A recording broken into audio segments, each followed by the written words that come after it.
Hello बच्चों, आज की अपनी कक्षा में हम लेते हैं phylum Arthropoda, phylum Mollusca, phylum Echinodermata और इनवर्टिब्रेट और वर्टिब्रेट मतलब कॉर्डेटा और नॉन कॉर्डेटा के बीच का एक फाइलम है हेमिकॉर्डेटा। तो इस तरह से 4 फाइलम आज हम पढ़ने जा रहे हैं। फिर से हम एक बार इसको दोहराएंगे। Phylum Arthropoda, phylum Mollusca, phylum Echinodermata और फाइलम हेमिकॉर्डेटा। बच्चों, बड़े मज़े की बात है कि जब इतनी व्याधियाँ आती हैं, इतनी मुश्किलें आती हैं पृथ्वी पर, और यहाँ तक कि जिसको हम प्रलय कहते हैं वह भी कभी कभी दृश्य बन पड़ता है, लेकिन कोई एक जीव है जो हमेशा पृथ्वी पर राज्य करने के लिए बच जाता है, और वो है ऑर्थ्रोपोड्स। मतलब जो ऑर्थ्रोपोड्स हैं, इनकी इतनी विशाल जातियाँ, इतना इनका विशाल समूह है जो कि पूरी पृथ्वी पर व्याप्त है। ये चाहे पानी आप लीजिए, चाहे ठंडे प्रदेश में लीजिए, गर्म प्रदेश में लीजिए, रेत में लीजिए, समंदर में लीजिए, खारे पानी में लीजिए, मीठे पानी में लीजिए, कहीं भी आप लीजिए, पेड़ों में लीजिए, वायु में लीजिए, हर जगह आपको ऑर्थ्रोपोड्स मिल जाते हैं। और आपको पता है कि ऑर्थ्रोपोड्स में 9 लाख स्पीशीज़, जी हाँ आपने सही सुना, ये पूरे जंतु जगत का सबसे बड़ा फाइलम है जिसमें 9 लाख मतलब कि 9 लाख स्पीशीज़ पाई जाती हैं। अब सवाल ये उठता है कि ये 9 लाख जो स्पीशीज़ हैं, इनके सर्वाइवल का या इनके पृथ्वी पर छाने का आखिर कारण क्या है। तो ये भी चर्चा हम करेंगे जब हम ऑर्थ्रोपोड को देखेंगे। दूसरी इंटरेस्टिंग बात मैं आपको बताना चाहती हूँ, बहुत रोचक है। आप मोतियाँ पहनते हैं, आप मोतियों की ज्वेलरीज देखते हैं, मोतियों का भिन्न प्रकार से उपयोग होता है। वो मोतियाँ कहाँ बनती हैं? वो मोतियाँ मोलस्क जंतु जगत के फाइलम मोलस्क में वो बनती हैं।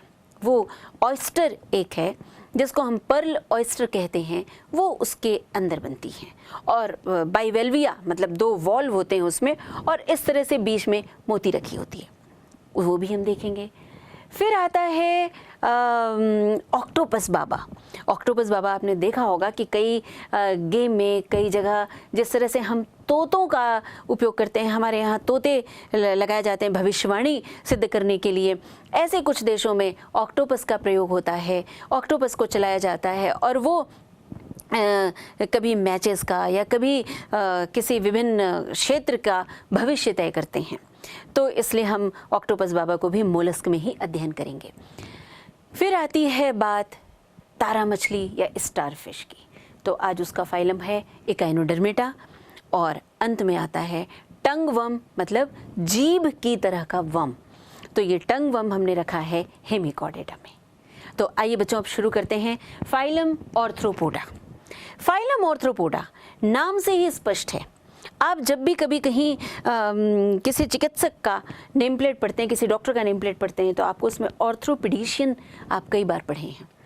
नाउ दिस ऑर्थ्रो का मतलब होता है जॉइंट्स, और पोडा का मतलब होता है लेग, फीट, पैर, है ना। मतलब जिनके पैरों में जोड़ होता है, उन सारे जंतुओं को हम ऑर्थ्रोपोडा में रखते हैं।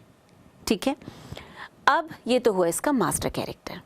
आगे की बात आती है कि इनके हैबिटेट कैसे हैं। तो बड़े मज़े की बात है कि इनके हैबिटेट में ये वेक्टर का काम भी कर सकते हैं, ये इकोनॉमिक इम्पोर्टेंस मतलब आर्थिक दृष्टिकोण से भी इनका एक महत्व है। फिर ये फ्री लिविंग भी हैं, और साथ ही साथ ये पानी में भी पाए जाते हैं, ये ज़मीन में भी पाए जाते हैं। जैसे आप कॉकरोच को देख रहे हैं, ज़मीन में भी पाया जाता है, पानी में क्रैब है, प्रॉन है, और साथ ही साथ ये उड़ते भी हैं, ये फ्लाइंग भी होते हैं। बटरफ्लाई है, तितली है, ये क्या है? ये सब इसी के उदाहरण हैं। मक्खियाँ हैं, इसी के उदाहरण हैं। कुछ पैरासाइट भी होते हैं, एक्टोपैरासाइट भी होते हैं, जैसे कि लाइस, जूं, जो सिर में जूं होती है, वो भी ऑर्थ्रोपोड है। अब सवाल आता है हैबिट और हैबिटेट के बाद में इनका बॉडी फॉर्म कैसा है। तो इनका बॉडी फॉर्म इतना विशेष है कि ज़रूर कोई ख़ास बात है इनके अंदर, जिसके वजह से ये 9 लाख जातियों में पूरी पृथ्वी में व्याप्त हैं। They are cosmopolitan over entire earth and they are found everywhere. ठीक है, तो ऐसी क्या वजह है? इनके बॉडी फॉर्म में आप देखिए एक एक्सोस्केलेटन, मतलब इनके बाह्य कंकाल जो होता है वो एक विशेष केमिकल का बना होता है जिसको हम काइटिन कहते हैं। और काइटिन जो है वो पॉलीमर है, किसका पॉलीमर है? एन एसिटिल ग्लूकोसामाइन का। ठीक है बच्चों, आपने सही सुना, एन एसिटिल ग्लूकोसामाइन मोनोमर है और ये सब मिलकर के पॉलीमर काइटिन बनाते हैं और ये इन जंतुओं की रक्षा करते हैं। और चूंकि ये एक रक्षक कवच इनको मिलता है, इसलिए ये पूरी पृथ्वी पर व्याप्त हैं और 9 लाख स्पीशीज़, 9 लाख जातियों में इनका वर्णन हम करते हैं। सेगमेंटेशन इन ऑर्थ्रोपोडा जब हम देखते हैं तो उसमें देखिए कि ऑर्थ्रोपोड्स की जो बॉडी है, जो इन जंतुओं का जो शरीर है, वो हेड, थोरिक्स और एब्डोमेन में बटा हुआ है, मतलब सेगमेंटेशन पाया जाता है। अब बात आती है इनकी सिमेट्री की, तो जाहिर सी बात है कि इनकी सिमेट्री बाइलेटरल सिमेट्री होती है। एक ही रेखा से ये 2 भागों में विभक्त हो सकते हैं। जर्मिनल लेयर इनमें 3 होती है, ट्रिप्लोब्लास्टिक के होते हैं। सीलोम कैसा होता है? सीलोम ट्रू सीलोम होता है, मतलब मेसोडर्म से कवर होता है, लाइनिंग होती है। ठीक है, level of organization, organ system of level of organization होता है। अब जब लेवल ऑफ ऑर्गेनाइजेशन की बात होती है तो आइए हम एक एक करके कुछ विशेष इनके तंत्रों को देखते हैं। तो डाइजेस्टिव सिस्टम को यदि हम देखें तो डाइजेस्टिव सिस्टम में इनके जो डाइजेस्टिव सिस्टम होता है वो कंप्लीट होता है, मतलब माउथ और एनस दोनों मिलता है।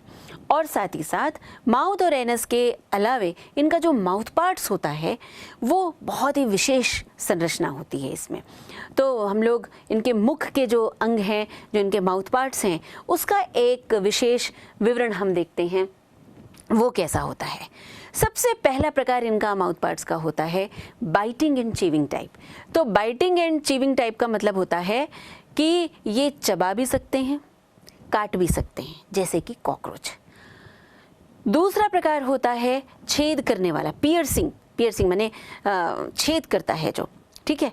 तो आपने देखा होगा जब मच्छर आता है तो मच्छर की एक फाइन टेंटिकल आपके हाथ में बैठती है और वो अंदर घुसती है, पियर्सिंग करता है वो, तो ये मच्छर मस्कीटोज में मिलता है, ठीक है। तीसरा प्रकार है लैपिंग। लैपिंग का मतलब होता है बेटा कि जैसे आपने जीभ को घुमाई, जीभ आपने इस तरह से घुमाई, वो एक राउंड स्ट्रक्चर बना और फिर वो अपना जो फूड है उसको वो अंदर लेता है। ये पाया जाता है हनी बी में, मधुमक्खियों में। फिर आता है स्पॉन्जिंग, इनमें मैंडिबल्स नहीं होता। और ये जो sponging type of mouth parts है ये मिलता है हाउस फ्लाइज या मक्खियों में, जो घर में मक्खियाँ पाई जाती हैं उनमें ये sponging type of mouth parts मिलता है। फिर आता है साइफनिंग। साइफनिंग माने सकिंग कर लेना, साइफन कर लेना, है ना, एक पाइप के थ्रू उसको साइफन कर लेना, तो ये मिलता है बटरफ्लाइज में, ठीक है। हम फिर से एक बार दोहराएंगे। इसमें हमने पढ़ा 5 तरह के माउथ पार्ट्स। सबसे पहला बाइटिंग एंड चीविंग, कॉकरोच में मिलता है। दूसरा पियर्सिंग, मच्छर में मिलता है। तीसरा लैपिंग है जो मधुमक्खी या हनी बी में मिलता है। स्पॉन्जिंग जो कि हाउस फ्लाइज में मिलता है। और साइफनिंग जो कि तितली में या बटरफ्लाइज में मिलता है। डाइजेस्टिव सिस्टम में अब हमने देखा माउथ पार्ट्स, माउथ, एनस, साथ ही साथ कॉकरोच के केस में इसमें गिजार्ड भी होते हैं, ठीक है। अब माउथ पार्ट्स हमने देखा, थोड़ा सा एलिमेंट्री कैनाल देखा, इसके बाद हम आते हैं रेस्पिरेटरी सिस्टम में। रेस्पिरेटरी सिस्टम बड़ा ही विशेष तंत्र होता है ऑर्थ्रोपोड्स में। इसमें विविधता पाई जाती है, वेरिएशंस मिलते हैं। कैसे वेरिएशंस मिलते हैं, कैसे विविधता मिलती है, आइए ज़रा देखें। इनमें रेस्पिरेशन के लिए गिल्स मिलते हैं, और गिल्स जाहिर सी बात है कि जो पानी में जंतु होते हैं उनमें मिलेंगे, मतलब क्रैब और प्रॉन में गिल्स पाए जाते हैं श्वसन के लिए, रेस्पिरेशन के लिए। बुक गिल्स होते हैं, एक खास तरह का है। आप देख रहे हैं यहाँ पर बुक गिल्स जो है वो किस तरह से कनेक्टेड हैं एक दूसरे से और बुक की तरह ही संरचना बना रहे हैं। तो बुक गिल्स की उपस्थिति मिलती है लिमुलस में। इसके बाद तीसरी जो संरचना है वो है बुक लंग्स, ये मिलती है बिच्छू में, स्कॉर्पियन में। और फिर आता है ट्रैकियल सिस्टम जो कि कॉकरोच में मिलता है। तो ट्रैकियल सिस्टम जो मिलता है वो कॉकरोच में मिलता है, बुक लंग्स बिच्छू में या स्कॉर्पियन में मिलता है, बुक गिल्स लिमुलस या किंग क्रैब में मिलता है, और गिल्स जो है वो प्रॉन या क्रैब में मिलता है। अब रेस्पिरेशन के बाद आती है बारी इनके सर्कुलेटरी सिस्टम की। सर्कुलेटरी सिस्टम या परिवहन तंत्र। परिवहन तंत्र बच्चों इनमें सामान्यतया खुले तरह का होता है, ओपन सर्कुलेटरी सिस्टम होता है। एक कैविटी होती है जिसमें इनका बॉडी फ्लूइड, मतलब वो जो जिससे ये एनर्जी लेते हैं, ऑक्सीजन पहुंचता है, तो वो भरा होता है और उसको हम बोलते हैं हीमोसील। इनका ब्लड जो है वो कलरलेस होता है, लेकिन इनका रक्त कलरलेस होता है क्योंकि इसमें कोई भी रेस्पिरेटरी पिगमेंट नहीं होता। याद करेंगे कि रेस्पिरेटरी पिगमेंट एनिलिडा में हमने डिस्कस किया था, हमने देखा था कि किस तरह से वहाँ पर हीमोग्लोबिन था अर्थवर्म के केस में, पर यहाँ कोई भी रेस्पिरेटरी पिगमेंट नहीं होता। खुले ढंग का यहाँ पर परिवहन तंत्र होता है, हीमोसील होती है, और ऑस्टिया के थ्रू ये जो इनका रक्त है वो सभी तरफ जाता है। क्योंकि ओपन है मतलब वेसल्स नहीं है, इसमें आर्टरीज नहीं है, वेन्स नहीं है, तो इनके ब्लड को पहुंचने के लिए एक खास तरह का सिस्टम होता है और उस सिस्टम के अंतर्गत फिर ये रक्त को अपने शरीर के पूरे भागों में पहुंचा पाते हैं। इसके बाद आता है उत्सर्जन तंत्र। उत्सर्जन तंत्र इनका जो एक्सक्रीशन होता है वो मेल्पिजियन ट्यूब्यूल से होता है, लेकिन प्रॉन के केस में एक खास तरह की ग्रंथि पाई जाती है जिसको हम ग्रीन ग्लैंड कहते हैं। तो प्रॉन के केस में ग्रीन ग्लैंड होता है और वैसे मेल्पिजियन ट्यूब्यूल्स की उपस्थिति यहाँ पर दिखती है। इसके बाद आता है सेंसरी सिस्टम जो आता है, जो जिससे इनको सेंसेस का आभास होता है। तो उसमें एंटीना, आपने देखा होगा कॉकरोच जब चलता है तो देखिए किस तरह से कॉकरोच के चलने से यहाँ पर 2 टेंटिकल्स चल रहे हैं, और वही जो फिलामेंटस टेंटिकल्स हैं वो उसको हम कहते हैं एंटीना। एंटीना के थ्रू ये चारों तरफ की जानकारी लेता है कि सुरक्षा है या नहीं, अभी केमिकल नेचर कैसा है, कि ये आगे बढ़ सकता है या इसको पीछे जाना है। और दूसरा होता है आइज़। तो आँखें जो इनमें होती हैं ये सिंपल भी हो सकती हैं और कंपाउंड भी हो सकती हैं, लेकिन इनकी दृष्टि, इनका जो देखने का जो फिनोमिना है, जो प्रक्रिया है, वो बहुत स्पष्ट नहीं होती है। सामान्यतया मोज़ेइक विज़न समझते हैं बच्चों आप क्या होता है? जैसे आप देखते हैं कि टाइल्स के छोटे छोटे टुकड़े होते हैं, फर्श में बिछे होते हैं, और फिर वो एक लंबा परिसर को कवर करते हैं या एक लंबे चौड़े फर्श को कवर करते हैं। तो छोटे छोटे टुकड़ों में इस तरह से ये देखते हैं और बाद में इनकी जो इमेज है वो इनके दिमाग में बनती है, तो इसको हम मोज़ेइक विज़न कहते हैं। तो इस तरह से छोटे छोटे टुकड़ों में विज़न बनता है, कोई पिक्चर खींची जाती है और फिर ये इनके दिमाग से आता है और फिर ये देख पाते हैं। तो इनका जो दृष्टि होती है, जो इनका विज़न होता है, वो बहुत विकसित नहीं होता है। तीसरा इनके पास जो सेंसरी ऑर्गन है वो है स्टैटोसिस्ट। स्टैटोसिस्ट इनकी शरीर को संतुलित करता है, बॉडी बैलेंसिंग का काम करता है। अब प्रजनन तंत्र में हम आते हैं। तो प्रजनन तंत्र में बच्चों इनमें सेक्सुअल रिप्रोडक्शंस होता है, ये डायोशियस होते हैं, जनरली मेल एंड फीमेल इसमें अलग अलग होते हैं। मोस्टली अधिकांश तौर पर ये अंडे देते हैं, ओविपेरस होते हैं। पर बड़ी रोचक बात है, एक ऐसा जंतु है ऑर्थ्रोपोड में जो यंग वंस को डिलीवर करता है, जो बच्चे देता है, विविपैरिटी शो करता है, और इसलिए हम उसको विविपैरस कहते हैं। और आप सभी उसको जानते हैं, बहुत करीब से जानते हैं। और हमारे राज्य में आपको अभी जो मौसम चल रहा है इसमें आपको यहाँ वहाँ वो दिख जाते हैं। वो जंतु है स्कॉर्पियन या बिच्छू, ये विविपैरस होते हैं। ठीक है, अब बात आगे आती है, जब हमने रिप्रोडक्शन की बात की है तो डेवलपमेंट देखते हैं, विकास इनमें कैसा होता है। तो इनका जो विकास होता है ये इनडायरेक्ट या अप्रत्यक्ष होता है। इनडायरेक्ट या अप्रत्यक्ष विकास में हमको पता है कि लार्वा की उपस्थिति होती है। लार्वा का मतलब होता है कि वो लार्वा पहले बनेगा और उसके बाद कुछ समय लेकर के इस तरह से देखिए मेटामॉर्फोस होगा और फिर वो एडल्ट के फॉर्म में आएगा। तो ये कितने तरह के होते हैं, बड़ी विविधता यहाँ भी मिलती है इनमें। ऑर्थ्रोपोड्स में जो मेटामॉर्फोसिस होती है या जो रूपांतरण होता है उसकी विविधता आइए हम देखते हैं। सबसे पहला प्रकार है ए मेटाबोलस। ए मेटाबोलस नाम से ही स्पष्ट है कि ये विकसित नहीं हो दिखते, इनमें कोई पंख नहीं होते, कोई विंग्स नहीं होते और इनका उदाहरण है सिल्वर फिश। सिल्वर फिश आप सब ने देखा है, कहाँ होती है आप देखिए, देख सकते हैं आप, किताबों के बीच में पुरानी किताबें कहीं जमी रखी हुई हैं और कई महीनों से आपने उसको छुआ नहीं है, बंद है कबर्ड के अंदर, तो आप देखेंगे कि उनके बीच से छोटे छोटे सिल्वर कलर के छोटे छोटे कीड़े चलने लगते हैं, वो फिश की तरह चलते हैं, इसलिए उनको सिल्वर फिश कहा जाता है। और ये ए मेटाबोलस के प्रकार का रूपांतरण शो करते हैं। फिर आता है पोरोमेटाबोलस। पोरोमेटाबोलस में बेसिकली क्या होता है कि जो इनका लार्वल स्टेज होता है वो निम्फ कहलाता है कॉकरोच के केस में, जिसको आप छोटा कॉकरोच कहते हैं। तो बेसिकली वो लगभग एडल्ट के समान ही होता है, उसमें विंग्स और कुछ रचनाएं नहीं होती हैं और बाद में इसमें 13 मोल्टिंग होती है और उसके बाद में फिर ये कॉकरोच में कन्वर्ट होते हैं। तो ये हुआ पोरोमेटाबोलस। इसके बाद का रूपांतरण आता है हेमी मेटाबोलस या अर्ध जो विकास ये शो करते हैं। इसमें क्या होता है बच्चों कि इनका जो हैबिटेट है, जो इनके खाने पीने का तरीका है, वो इनके एडल्ट से अलग होता है लार्वा में। और इसका उदाहरण है ड्रैगन फ्लाई। ड्रैगन फ्लाई देखिए, आपको ड्रैगन फ्लाई यहाँ देखने मिल रही है।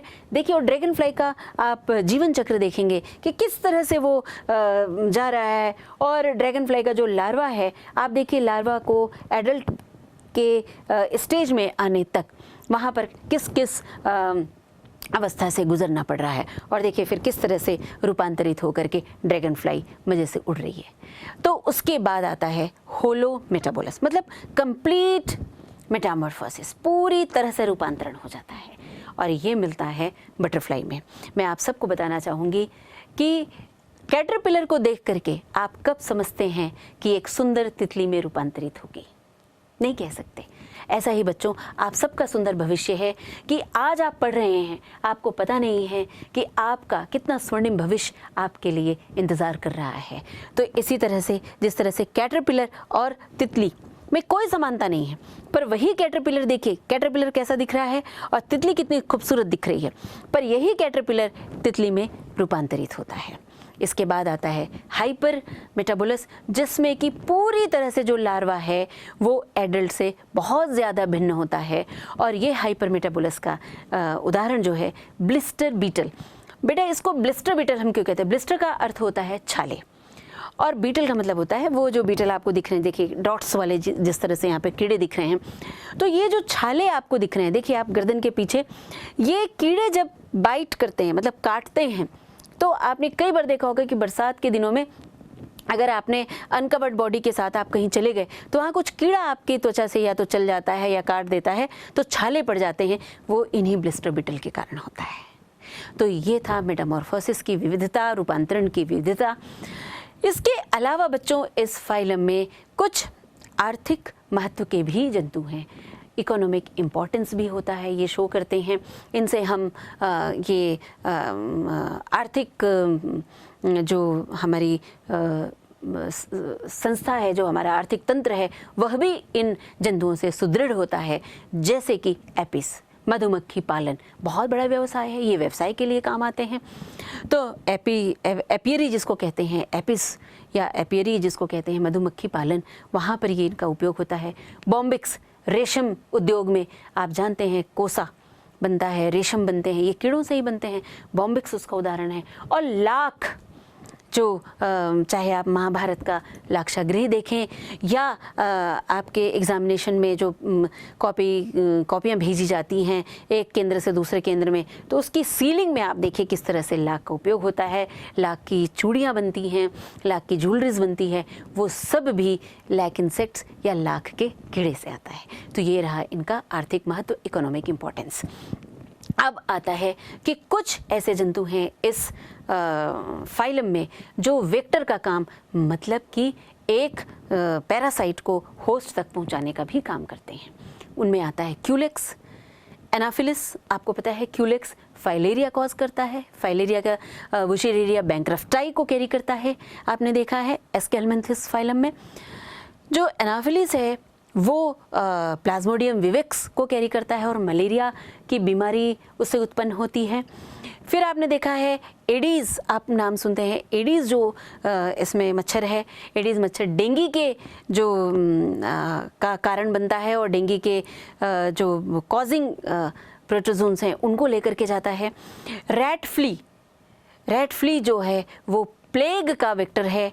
और सिसी फ्लाई स्लीपिंग सिकनेस, मतलब जिससे बहुत नींद आती है, स्लीपिंग सिकनेस, ट्रिपैनोसोमा को गैम्बियंस वो प्रोटोजोन है उसको कैरी करता है और स्लीपिंग सिकनेस नाम की बीमारी उससे पैदा होती है।